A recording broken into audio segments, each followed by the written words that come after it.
ಬಾಯಿ ಕೊಟ್ಟಿರೋದು ನಾಮಸ್ಮರಣೆ ಮಾಡೋದು ಮಾಡ್ರಿ ಮತ್ತೆ. ಶಿವಸಾಂಬ ಜಯ ನಮಃ ಪಾರ್ವತಿ. ಮಲ್ಲಿಕಾರ್ಜುನ ಸ್ವಾಮಿ ಮಹಾರಾಜ್ ಕಿ, ಜಗಜ್ಯೋತಿ ಬಸವೇಶ್ವರ ಮಹಾರಾಜ್ ಕಿ, ತ್ರೈಲೋಕ್ಯ ಸಂಪದಾಲೈಕ್ಯ ಸಮುಲ್ಲೇಖನ ಭಿತ್ತಯೇ ಸಚ್ಚಿದಾನಂದ ರೂಪಾಯ ಶಿವಾಯ ಬ್ರಹ್ಮನೇ ನಮಃ. ಪ್ರಾತಸ್ಮರಣೀಯರಾದ ಮಹಾಗುರುವನ್ನು ಬಸವಾದಿ ಶಿವಶರಣರನ್ನು, ಜಗತ್ತಿನ ಎಲ್ಲ ದಾರ್ಶನಿಕರನ್ನು, ಜಗತ್ತಿಗೆ ಅನ್ನವನ್ನು ನೀಡುತ್ತಿರುವ ಅನ್ನದಾತನನ್ನು, ದೇಶ ಕಾಯುತ್ತಿರುವ ಯೋಧನನ್ನು ಸ್ಮರಣೆ ಮಾಡ್ತಾ,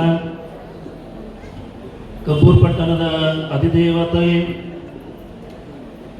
ಭಕ್ತರ ಕಾಮಧೇನು ಕಲ್ಪವೃಕ್ಷ ಶ್ರೀ ಮಲ್ಲಿಕಾರ್ಜುನ ಸನ್ನಿಧಾನಕ್ಕೆ ಭಕ್ತಿಯ ನಮನಗಳನ್ನು ಸಲ್ಲಿಸುತ್ತಾ,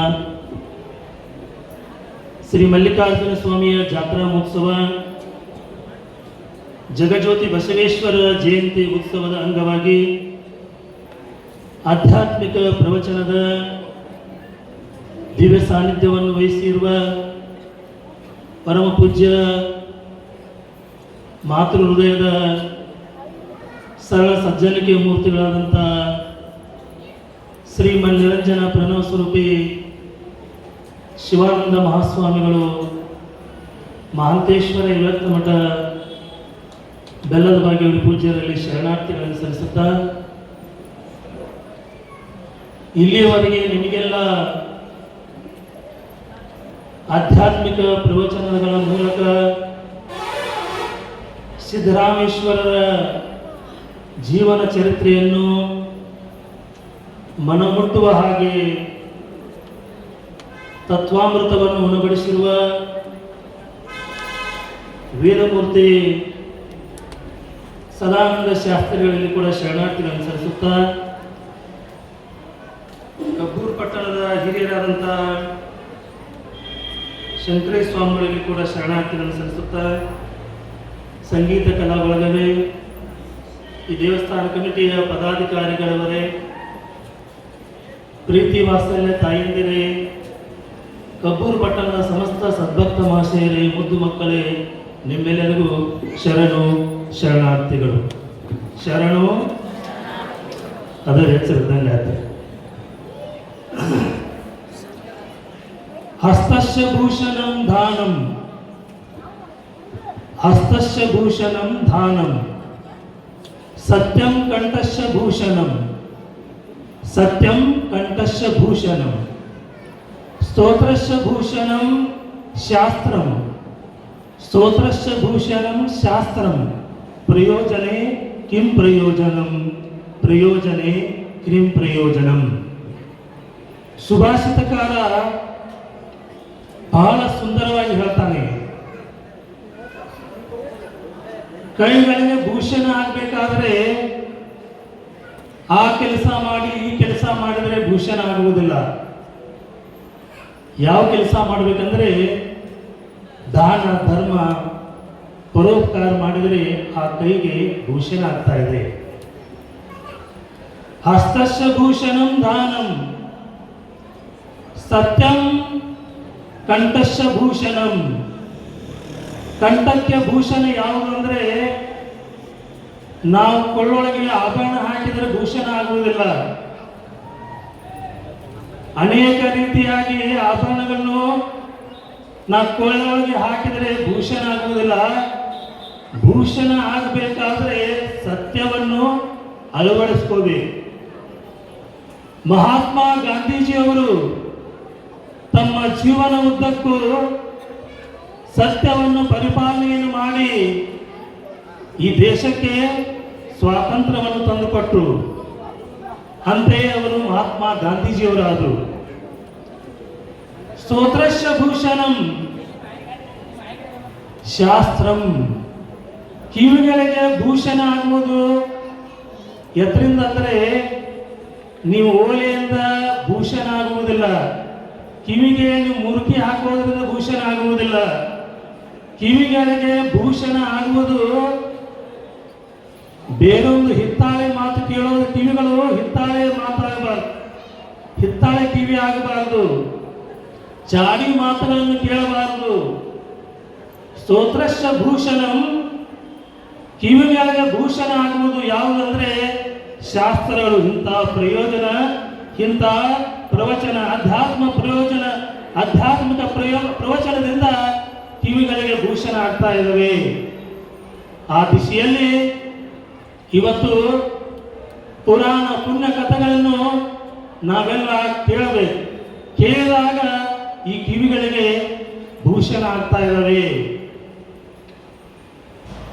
ಪರೋಪಕಾರಾಯ ಫಲಂತಿ ವೃಕ್ಷಃ, ಪರೋಪಕಾರಾಯ ವಹಂತಿ ನದ್ಯಃ, ಪರೋಪಕಾರಾಯ ದುಹಂತಿ ಗಾವಃ, ಪರೋಪಕಾರಾರ್ಥಮಿದಂ ಶರೀರಂ, ಪರೋಪಕಾರಾರ್ಥಮಿದಂ ಶರೀರಂ ಅಂತ ಹೇಳ್ತಾ ಇದ್ದಾರೆ. ಅನೇಕ ನದಿಗಳು, ಅನೇಕ ವೃಕ್ಷಗಳು ಇವತ್ತು ಪರೋಪಕಾರಕ್ಕಾಗಿ ಅನೇಕ ನದಿಗಳು, ಗಂಗೆ, ಯಮುನೆ, ತುಂಗೆ, ಕಾವೇರಿ, ಸರಸ್ವತಿ ನದಿಯಿಂದ ಇವತ್ತು ಅನೇಕ ಹೆಸರುಗಳಿಂದ ಕರೆಸಿಕೊಂಡು ಹರಿತಾ ಇರಬೇಕಾದ್ರೆ ಅವು ಪರೋಪಕಾರಕ್ಕಾಗಿ. ಪರೋಪಕಾರಾಯ ಫಲಂತಿ ವೃಕ್ಷಃ, ಪರೋಪಕಾರಕ್ಕಾಗಿ ಅನೇಕ ಗಿಡಗಳು ಹಣ್ಣನ್ನು ನೀಡುತ್ತಾ ಇದ್ದಾವೆ. ಮಾವಿನ ಹಣ್ಣಾಗಿರ್ಬೋದು, ಸೇಬು ಹಣ್ಣಾಗಿರ್ಬೋದು, ಚಿಕ್ಕು ಹಣ್ಣಾಗಿರಬಹುದು, ತೆಂಗಿನಕಾಯಿಗೆ ಆಗಿರಬಹುದು, ಪಪ್ಪಾಯ ಆಗಿರಬಹುದು, ಅನೇಕ ಬಗೆಯ ಹಣ್ಣುಗಳು ಪರೋಪಕಾರಕ್ಕಾಗಿ ಹಣ್ಣುಗಳು ನೀಡುತ್ತಾ ಇದ್ದಾವೆ. ಅನೇಕ ನದಿಗಳು ಕೂಡ ಪರೋಪಕಾರಕ್ಕಾಗಿ ನದಿಗಳು ಇರ್ತಾ ಇದ್ದಾವೆ. ಹಸುಗಳು ಕೂಡ ಪರೋಪಕಾರಕ್ಕಾಗಿ ಹಸುಗಳು ಹಾಲನ್ನು ನೀಡುತ್ತಾ ಇದ್ದಾವೆ. ಪರೋಪಕಾರಾರ್ಥಮಿದಂ ಶರೀರಂ, ಈ ಶರೀರವಿರುವುದು ಪರೋಪಕಾರಕ್ಕಾಗಿ. ಪರೋಪಕಾರವನ್ನು ಮಾಡಬೇಕು, ದಾನ ಧರ್ಮಗಳನ್ನು ಮಾಡಬೇಕು. ವೇದವ್ಯಾಸರು 18 ಪುರಾಣ, 4 ವೇದಗಳ ಸಾರ 7 ಮಾತುಗಳಲ್ಲಿ ಹೇಳ್ತಾ ಇದ್ದಾರೆ. ಪರೋಪಕಾರಾಯ ಪುಣ್ಯಾಯ ಪಾಪಾಯ ಪರಪೀಡನಂ, ಪಾಪಾಯ ಪರಪೀಡನಂ ಅಂತ ಹೇಳ್ತಾ ಇದ್ದಾರೆ. ಅಂದ್ರೆ ಪುಣ್ಯ ಮತ್ತು ಪಾಪ ಅಂದ್ರೆ ಏನು? ಪುಣ್ಯ ಮತ್ತು ಪಾಪ ಅಂದ್ರೆ ಬಹಳ ಸುಂದರವಾಗಿ ವೇದ ಮಹರ್ಷಿಗಳು ಹೇಳ್ತಾ ಇದ್ದಾರೆ. ಪರರಿಗೆ ಉಪಕಾರವನ್ನು ಮಾಡುವುದೇ ಪುಣ್ಯ, ಮತ್ತೊಬ್ಬರಿಗೆ ನೀವು ಪೀಡೆಯನ್ನು ಮಾಡುವುದೇ ಪಾಪ ಅಂತ ಹೇಳ್ತಾ ಇದ್ದಾರೆ. ಕಾಯ, ವಾಚ, ಮನಸ, ನಾವು ಮನಸ್ಸಿನಿಂದಾಗಲಿ, ಕಾಯಕದಿಂದಾಗಲಿ, ಮನಸ್ಸಿನಿಂದಾಗಲಿ ಅದನ್ನು ಮತ್ತೊಬ್ಬರಿಗೆ ಕೆಟ್ಟ ಬಯಸ್ತದೆ, ಅದೇ ಪಾಪ ಅಂತ ಹೇಳ್ತಾ ಇದ್ದಾರೆ. ಆ ದಿಶೆಯಲ್ಲಿ ನಾವು ಪುಣ್ಯವನ್ನು ಸಂಪಾದನೆಯನ್ನು ಮಾಡಬೇಕು. ಶ್ರೀಮನ್ ನಿಜಮನ ಶಿವಗಳು ಹೇಳ್ತಾರೆ, ಶ್ರೀಮನ್ ನಿಜಮನ ಶಿವಗಳು ತಮ್ಮ ಕೈವಲ್ಯ ಪದ್ಧತಿಯಲ್ಲಿ ಶ್ರೀ ಗುರು ವಚನ ಪ್ರದೇಶವನ್ನಾಲಿಸಿ ದಾಗಲಹುದು ನನಗೆ ಮುಕ್ತಿ, ದುರಿತ ಕರ್ಮವನ್ನೊಲ್ಲದಿರು, ಪುಣ್ಯವನೇ ಮಾಡು, ಪುಣ್ಯವನೇ ಮಾಡು ಅಂತ ಹೇಳ್ತಾ ಇದ್ದಾರೆ. ಈ ಮನುಷ್ಯ ಜೀವನ ಶ್ರೇಷ್ಠ ಆಗಬೇಕಾದರೆ ಪರೋಪಕಾರವನ್ನು ಮಾಡಬೇಕು, ದಾನ ಧರ್ಮವನ್ನು ಮಾಡಬೇಕು. ದಾನ ಧರ್ಮ ಮಾಡುವುದರಿಂದ ಏನು ಪ್ರಯೋಜನ ಅನ್ನೋದಕ್ಕೆ ಒಂದು ಸಣ್ಣ ದೃಷ್ಟಾಂತ ಹೇಳಿ ನಮ್ಮ ಮಾತಿಗೆ ವಿರಾಮ ನೀಡ್ತಾ ಇದ್ದೀವಿ. ಮಹಾರಾಷ್ಟ್ರದಲ್ಲಿ ರಾಮದಾಸರು ಅಂತ ಹೇಳಿ ಒಬ್ಬ ಶ್ರೇಷ್ಠ ಸಂತರು ಆಗಿದ್ದರು. ಆ ರಾಮದಾಸರು ಒಂದು ಮನೆಗೆ ಭಿಕ್ಷೆಗೆ ಬರ್ತಾರೆ. ಭವತಿ ಭಿಕ್ಷಾಂತಿ ಅಂತ ಹೇಳಿ ಭಿಕ್ಷೆಗೆ ಕೂರ್ತಾರೆ. ಒಂದು 5-10 ನಿಮಿಷ ನಿಲ್ತಾರೆ ಮನೆ ಮುಂದೆ. 5-10 ನಿಮಿಷ ನಿಂತರೂ ಕೂಡ ಆ ದನಿಯನ್ನು ಕೇಳಿದ ಹಾಗೆ ಆ ಮನೆಯಲ್ಲಿರುವಂಥ ತಾಯಿ ಕೆಲಸವನ್ನು ಮಾಡ್ತಾ ಇರ್ತಾರೆ. ಮತ್ತೊಮ್ಮೆ ಆ ತಾಯಿಗೆ ನೆನಪು ಮಾಡಬೇಕಂತ ಹೇಳಿ ಭವತಿ ಭಿಕ್ಷಾಂತಿ ಅಂತ ಹೇಳಿ ರಾಮದಾಸರು ಕೂಗ್ತಾರೆ. ಅಷ್ಟು ಹೇಳಿದ್ರು ಕೂಡ ಆ ತಾಯಿ ಕೇಳನೆ ಹಾಗೆ ಆ ತಾಯಿ ಇರ್ತಾರೆ. ಮತ್ತು ಒಂದು 10 ನಿಮಿಷ ಬಿಡುತ್ತಾರೆ. ಭವತಿ ಭಿಕ್ಷಾಂತಿ ಅಂತ ಹೇಳಿ ಮತ್ತೆ ಕರೀತಾರೆ. ಕೊನೆಗೆ ಬರ್ತಾಳೆ ತಾಯಿ. ಬಂದು ನೀವು ಮುಂದಕ್ಕೆ ಹೋಗ್ರಿ ಅಂತ ಹೇಳ್ತಾಳರು. ಆಗ ರಾಮದಾಸರು ಹೇಳ್ತಾರೆ, ತಾಯಿ ನಾನು ಹಾಗೆ ಹೋಗುವುದಿಲ್ಲ, ನೀನು ಏನಾದರೂ ಕೊಡ್ಲೇಬೇಕಂತ ಹೇಳಿ ಹಠ ಮಾಡಿ ಆ ಮನೆ ಮುಂದೆ ನಿಂತ್ಕೊಂಡ್ಬಿಡ್ತಾರೆ. ರಾಮದಾಸರು ಏನೇ ಮಾಡಿ ಮನೆಯಿಂದ ನಾನು ಏನಾದರೂ ತೆಗೆದುಕೊಂಡು ಹೋಗ್ಬೇಕಂತ ಹೇಳಿ ಹಠ ಹೇಳ್ತಾರೆ. ಆ ತಾಯಿ ಅವಳು ಕುಡ್ದವ್ವ, ಇವರು ಬಿಡದಪ್ಪ, ಏನೇ ಮಾಡಿ ನಾನು ದಾನ ತಗೊಂಡು ಹೋಗಬೇಕು ಅಂತ ಹೇಳಿ ನಿಂತ್ಕೋತಾರೆ. ಅರ್ಧ ತಾಸು ನಿಂತ್ಕೋತಾರೆ, ಮತ್ತೊಂದು ಅರ್ಧ ತಾಸು ನಿಂತ್ಕೋತಾರೆ. ಆದರೂ ಆ ತಾಯಿ ಬರುವುದಿಲ್ಲ. ಅವಳು ಮನೆ ಕೆಲಸವನ್ನು ಮಾಡ್ತಾ ಇರ್ತಾಳೆ, ಮನೆಯನ್ನು ಒರೆಸ್ತಾ ಇರ್ತಾಳೆ, ಒಂದು ಅರಿವಿಂದ ಮನೆಯನ್ನು ಒರೆಸ್ತಾ ಇರ್ತಾರೆ. ಒಂದು 2 ತಾಸು ಆದರೂ ಕೂಡ ತಾಯಿ ಬರುವುದಿಲ್ಲ. ಮತ್ತೊಮ್ಮೆ ಕೂಗ್ತಾರೆ, ಅವರು ಭವತಿ ಭಿಕ್ಷಾಂಗಿ ಅಂತ ಕೂಗ್ತಾರೆ. ಒರೆಸ್ತಾ ಒರೆಸ್ತಾ ಬಟ್ಟೆಯನ್ನು ತೆಗೆದುಕೊಂಡು ಬಂದು ಆ ತಾಯಿ ಆ ಸಿಟ್ಟಿನಿಂದ ಅವರು ಮುಖಕ್ಕೆ ಎಸಿತಾರೆ. ಎಸೆದ ಮೇಲೆ ರಾಮದಾಸರು ಸಿಟ್ಟು ಮಾಡ್ಕೊಳ್ಳುವುದಿಲ್ಲ. ರಾಮದಾಸರು ಸಂತೋಷದಿಂದನೇ ಆ ಬಟ್ಟೆಯನ್ನು ತೆಗೆದುಕೊಂಡು, ಅಲ್ಲ ತಾಯಿ, ನೀ ಕೊನೆಗೂ ಏನಾದರೂ ಕೊಟ್ಟಿಲ್ಲ, ಕುಡುಗಲ್ಲ ಅಂದ್ರೂ ಕೊಟ್ಟಿಲ್ಲ ಅಂತ ಹೇಳಿ ಆ ವಸ್ತ್ರವನ್ನು ತೆಗೆದುಕೊಂಡು ಹೋಗ್ತಾರೆ. ಈ ವಸ್ತ್ರವನ್ನು ಏನು ಮಾಡ್ತಾರೆ ಅಂತ ಹೇಳಿ ಆ ತಾಯಿ ಅವರು ಬೆನ್ನು ಹತ್ತಾರೆ.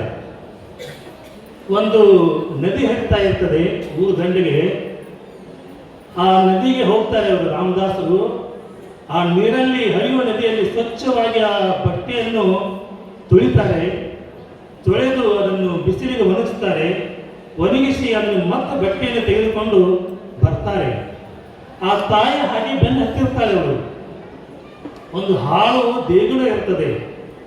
ಆ ಒಂದು ನದಿಯ ದಂಡಿಗೆ ಹಾಳು ದೇವಸ್ಥಾನ ಇರ್ತದೆ. ಆ ದೇವಸ್ಥಾನ ಒಳಗಡೆ ಹೋಗ್ತಾರೆ ರಾಮದಾಸರು. ಅಲ್ಲಿ ಒಂದು ಮಣ್ಣಿನ ಹಣತೆ ಒಳಗೆ ಬಿದ್ದಿರ್ತದೆ. ಅದೇ ಹಣತೆಯನ್ನು ತೆಗೆದುಕೋತಾರೆ. ಅಲ್ಲೇ ಒಂದು ಸ್ವಲ್ಪ ಎಣ್ಣೆ ಇರ್ತದೆ. ಆ ಎಣ್ಣೆಯನ್ನು ಹಾಕ್ತಾರೆ ಹಣತೆಗೆ. ಆ ವಸ್ತ್ರವನ್ನು ಅದನ್ನು ಬತ್ತಿ ಹಾಗೆ ಹೊಸಿತಾರೆ. ಹೊಸದು ಅದರಲ್ಲಿ ಆ ಪಣತಿಯಲ್ಲಿ ಹಾಕ್ತಾರೆ. ಹಚ್ಚಿ ಅದನ್ನು ದೀಪವನ್ನು ಹಚ್ತಾರೆ. ದೀಪವನ್ನು ಹಚ್ಚಿ ರಾಮದಾಸರು ಪರಮಾತ್ಮನಲ್ಲಿ ಪ್ರಾರ್ಥನೆಯನ್ನು ಮಾಡ್ತಾರೆ. ಓ ಭಗವಂತನೇ, ನೀನು ಏನಾದರೂ ಕೊಡೋದಾದ್ರೆ ನನಗೆ ಕೊಡಬೇಡ, ನನಗೆ ಏನು ಕೊಡಕ್ಕೆ ಹೋಗಬೇಡ. ನೀನು ಕೊಡೋದಾದ್ರೆ ಆ ತಾಯಿಗೆ ಕೊಡು. ಆ ತಾಯಿ ಬಂದು ಮನೆಗೆ ನಿಂತು ನೋಡ್ತಾ ಇರ್ತಾಳೆ. ಕಣ್ಣಿನಿಂದ ಪ್ರಾಯಶ್ಚಿತ್ತದ ಕಣ್ಣೀರು ಸುರಿತಾ ಇದ್ದಾವೆ. ಎಷ್ಟೊಂದು ಕರ್ಣ ಹೃದಯ, ಆ ಗುರುಗಳ ಹೃದಯ. ನಾನು ಅವರಿಗೆ ಅವಮಾನ ಮಾಡಿದೆ. ಮನೆ ಒರೆಸುವಂತ ಬಟ್ಟೆಯನ್ನು ಅವ್ರ ಮನೆಗೆ ಮುಖಕ್ಕೆ ಒರೆಸಿ ಎಸೆದೆ. ಆದರೂ ಕೂಡ ಅವರು ನನಗೆ ಶಾಪವನ್ನು ಹಾಕಲಿಲ್ಲ. ಅವರು ಪರಮಾತ್ಮನಲ್ಲಿ ಪ್ರಾರ್ಥನೆಯನ್ನು ಮಾಡಿದರು. ನೀನು ಭಗವಂತ ಕೊಡುವುದಾದ್ರೆ ಆ ತಾಯಿಗೆ ಏನಾದರೂ ಕೊಡು ಅಂತ ಹೇಳಿ ಕೇಳಿರಲ್ಲ. ಇಂಥ ಗುರುಗಳಿಗೆ ನಾನು ಏನಾದರೂ ಕೊಡಬೇಕಾಗಿತ್ತು. ನಾನು ಬಹಳ ತಪ್ಪು ಕೆಲಸ ಮಾಡಿದೆ ಅಂತ ಹೇಳಿ ಆ ತಾಯಿ ಪ್ರಾಯಶ್ಚಿತ್ತದಿಂದ ಕಣ್ಣೀರು ಸುರಿಸ್ತಾ ಬಂದು ರಾಮದಾಸರಿಗೆ ಸಾಷ್ಟಾಂಗ ಪ್ರಣಾಮವನ್ನು ಹಾಕ್ತಾರೆ. ಸಾಷ್ಟಾಂಗ ಪ್ರಣಾಮವನ್ನು ಹಾಕಿ, ಗುರುಗಳೇ, ಇಂದಿನಿಂದ ನಾನು ದಾನದ ಬಗ್ಗೆ ನನಗೆ ಮಹತ್ವ ಗೊತ್ತಿದ್ದಿರಲಿಲ್ಲ. ಇಂದಿನಿಂದ ನಾನು ದಾನ ಧರ್ಮಾದಿಗಳನ್ನು ಮಾಡ್ತೇನೆ ಅಂತ ಹೇಳಿ ಗುರುಗಳಿಗೆ ಸಾಷ್ಟಾಂಗ ಪ್ರಣಾಮವನ್ನು ಹಾಕಿ ಅವರ ಒಂದು ಸತ್ಸಂಗದಲ್ಲಿ ಜೀವನ ಸಾಗಿಸಿದರು ಅಂತ ಹೇಳಿ ರಾಮದಾಸರ ಜೀವನ ಪ್ರಸಂಗದ ಒಂದು ಕಥೆಯು ಬರ್ತಾ ಇದೆ. ಆದ ಕಾರಣ ಭಕ್ತಾದಿಗಳೇ, ದಾನ ಧರ್ಮಾದಿಗಳನ್ನು ಮಾಡಬೇಕು. ಭಗವಂತ ನಿಮಗೆ ಭಗವಂತನ ಕರುಣೆ, ಗುರುವಿನ ಒಂದು ಕರುಣೆ ಆಗಬೇಕಾದ್ರೆ ನಾವು ದಾನ ಧರ್ಮಾದಿಗಳನ್ನು ಮಾಡಬೇಕು. ಸೇವಾ ಮನೋಭಾವವನ್ನು ಬೆಳೆಸ್ಕೋಬೇಕು. ನಾವು ಸೇವೋ ಪರಮೋ ಧರ್ಮ ಅಂತ ಹೇಳ್ತಾ ಇದ್ದಾರೆ. ಸೇವೆಯನ್ನು ಮಾಡುವುದರಲ್ಲಿ ಬಹಳ ದೊಡ್ಡ ಶಕ್ತಿ ಇದೆ. ನಾವು ನಿಸ್ವಾರ್ಥವಾಗಿ ಸೇವೆಯನ್ನು ಸಲ್ಲಿಸಿದ್ದಾದರೆ ಭಗವಂತ ಪ್ರತ್ಯಕ್ಷವಾಗಿ ನಮ್ಮ ಮನೆಗೆ ಬಂದು ದುಡಿತಾ ಇದ್ದಾನೆ. ಆ ಅನೇಕ ದೃಷ್ಟಾಂತಗಳು ನಿಮಗೆಲ್ಲ ಗೊತ್ತಿರ್ತಾವೆ, ಆದರೆ ನಿಮಗೆ ನೆನಪಿರುವುದಿಲ್ಲ. ಆ ದಿಶೆಯಲ್ಲಿ ನಾವು ಭಗವಂತನ ನಾಮಸ್ಮರಣೆಯನ್ನು ಮಾಡಬೇಕು, ಗುರುವಿನ ಒಂದು ನಾಮಸ್ಮರಣೆಯನ್ನು ಮಾಡಬೇಕು, ಪರೋಪಕಾರವನ್ನು ಮಾಡಿ ದಾನ ಧರ್ಮಾದಿಗಳನ್ನು ಮಾಡಿ ನಮ್ಮ ಜೀವನವನ್ನು ಸಾರ್ಥಕಪಡಿಸ್ಕೋಬೇಕಂತ ಈ ಸಂದರ್ಭದಲ್ಲಿ ತಿಳಿಯಪಡಿಸಿ ನಮ್ಮೊಂದು ಮಾತಿಗೆ ಹೇಳ್ತಾ ಇದ್ದೇನೆ. ಓಂ ಶೋಭ.